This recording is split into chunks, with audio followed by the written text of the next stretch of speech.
Hello friends, स्वागत है आप सभी का हमारे चैनल पे। और आज हम स्टार्ट करने वाले हैं क्लास 11th का chapter number 5, microeconomics. Chapter name is theory of demand. So ये लेक्चर्स रिलेवेंट होंगे क्लास 11th के लिए, बीकॉम बीए के स्टूडेंट्स के लिए एंड इवन सीए फाउंडेशन के बच्चों के लिए भी। सो स्टार्ट करते हैं। Our first topic is what we are going to study in this chapter. First is concept of demand. तो बेसिकली डिमांड होती क्या है? देखिए, demand for a commodity is the desire to buy a commodity backed with the sufficient purchasing power and the willingness to spend. Sir, हमको समझ में नहीं आया। हम समझाते हैं ना बच्चा। तो डिमांड का मतलब क्या होता है? हम कब कहेंगे किसी वस्तु की डिमांड हो? जब हमारे पास उसको खरीदने की क्या हो, डिजायर होनी चाहिए।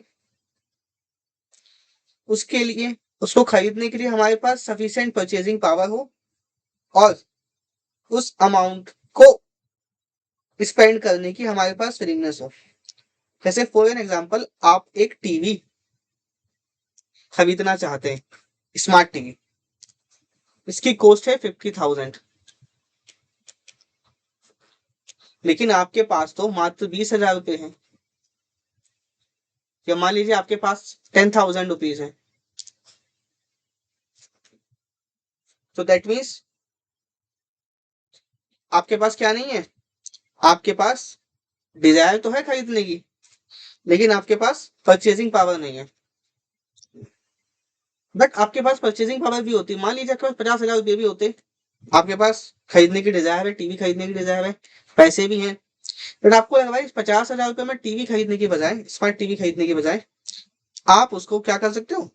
आप उसको कहीं और इन्वेस्ट कर सकते हो, या आप उससे बाइक खरीद सकते हो। तो इसका मतलब क्या हुआ? उस केस में भी ये आपकी टीवी की डिमांड नहीं होगी। तो टीवी की डिमांड कब होगी? जब आप टीवी खरीदना चाहते हैं, आपके पास 50,000 रुपए हैं एंड उस 50,000 रुपीज को आप टीवी पर ही स्पेंड करना चाहते हो।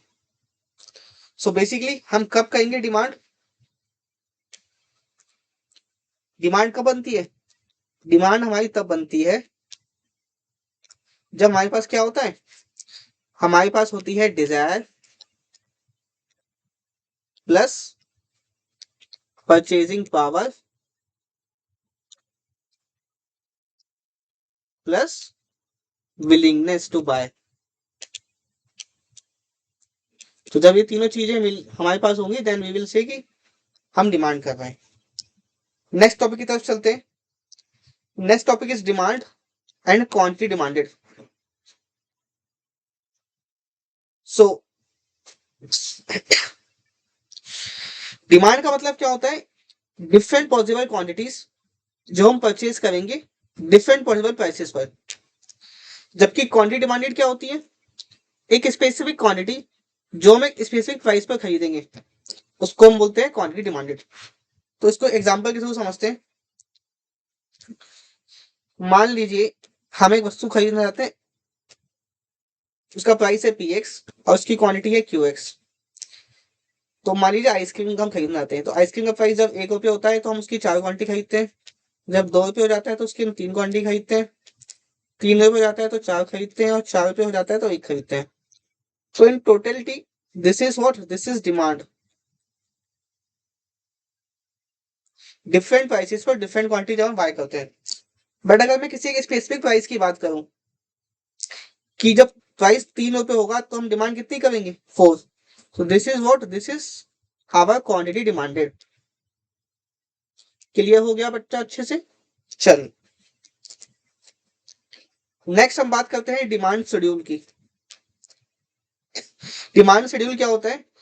इट इज ए टेबल जो शो करती है different quantity of A commodity जिसको हम परचेज करेंगे डिफरेंट प्राइसेस पर। सो बेटा, डिमांड शेड्यूल कुछ नहीं है, ये जो मैंने टेबल अभी बताई ना आपको, ये जो मैंने आपको टेबल बताई, इसी को अगर हम एक टेबल फॉर्म में बना देंगे तो ये हमारी डिमांड शेड्यूल हो जाएगी। This is what? This is our demand schedule. अब डिमांड दो तरह की हो सकती है, first is individual demand schedule, next is market demand schedule.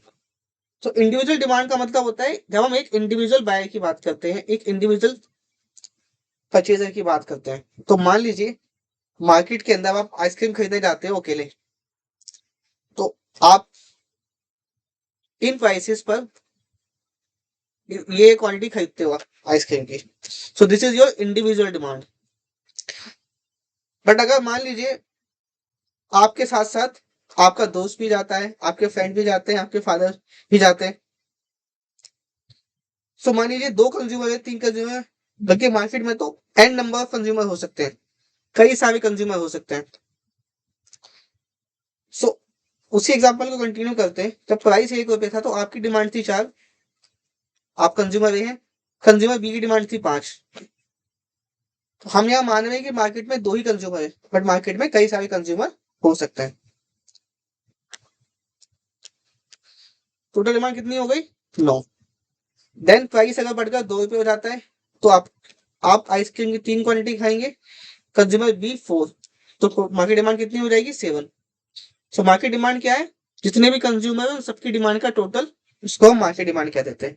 Next price बढ़कर 3 रुपए हो जाता है तो कंज्यूमर बी 2 क्वांटिटी कंज्यूम करेगा, कंज्यूमर बी 3, तो मार्केट डिमांड हो गई 5। नेक्स्ट प्राइस बढ़कर 4 रुपए हो जाता है, कंज्यूमर एक क्वांटिटी कंज्यूम करेगा, कंज्यूमर बी 2, तो डिमांड हो गई 3। So this is called our market demand.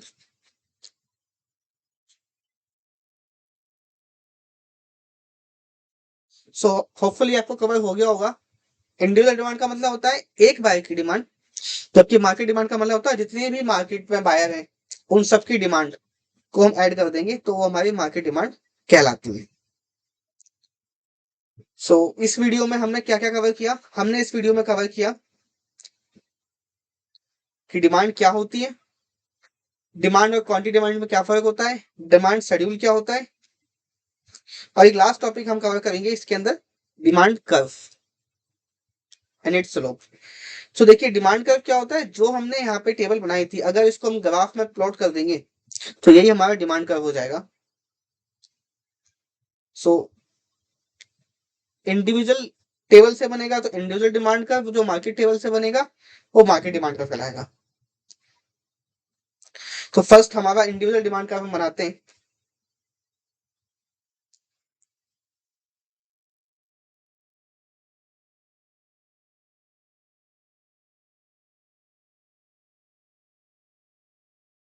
हमेशा एक्स एक्सिस पर लेते हैं प्राइसेस को,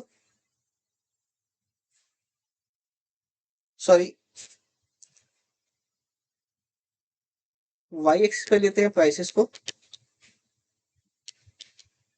और एक्स एक्सिस पर लेते हैं हम क्वांटिटी को। तो यहाँ आ गया हमारा प्राइस, यहाँ आ गई हमारी क्वांटिटी।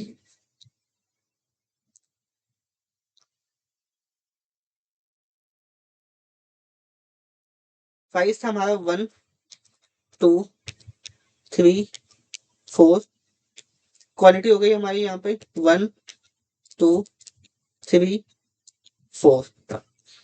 सो हम अपनी टेबल में ही चलते हैं। जब प्राइस 1 था क्वांटिटी 4 थी, प्राइस 1 पर क्वांटिटी कितनी थी? 4 थी हमारी।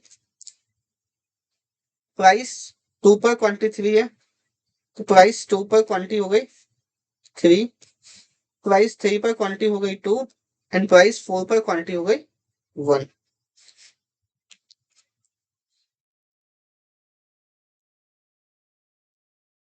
सो दिस इज आवर, इसको जब मिला देंगे तो ये हमारा इंडिविजुअल डिमांड कर्व बन जाएगा। इसको बोलेंगे इंडिविजुअल डिमांड कर्व। क्या बोलेंगे इसको? Individual demand curve. सिमिलरली अगर हम मार्केट डिमांड कर्व की बात करते हैं तो जो टेबल हमने मार्केट डिमांड कर्व के लिए यूज की थी, यहाँ पर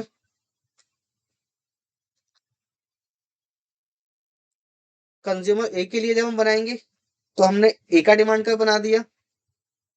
सिमिलरली बी के इंडिविजुअल टेबल के लिए बनाएंगे, प्राइसेस देखो सेम ही रहेंगे। यहाँ पर इस डेटा का यूज किया बी के लिए तो हमने यहाँ पे बी का डिमांड कर्व बना दिया, और जब इन दोनों को टोटल करके बनाएंगे तो ये हमारा मार्केट डिमांड कर्व हो जाएगा। सो होपफुली आपको ये समझ आ गया होगा। अगर आपको वीडियो अच्छा लगा तो प्लीज हमारे चैनल को लाइक कीजिए, वीडियो को लाइक कीजिए और हमारे चैनल को सब्सक्राइब कीजिए। Thank you.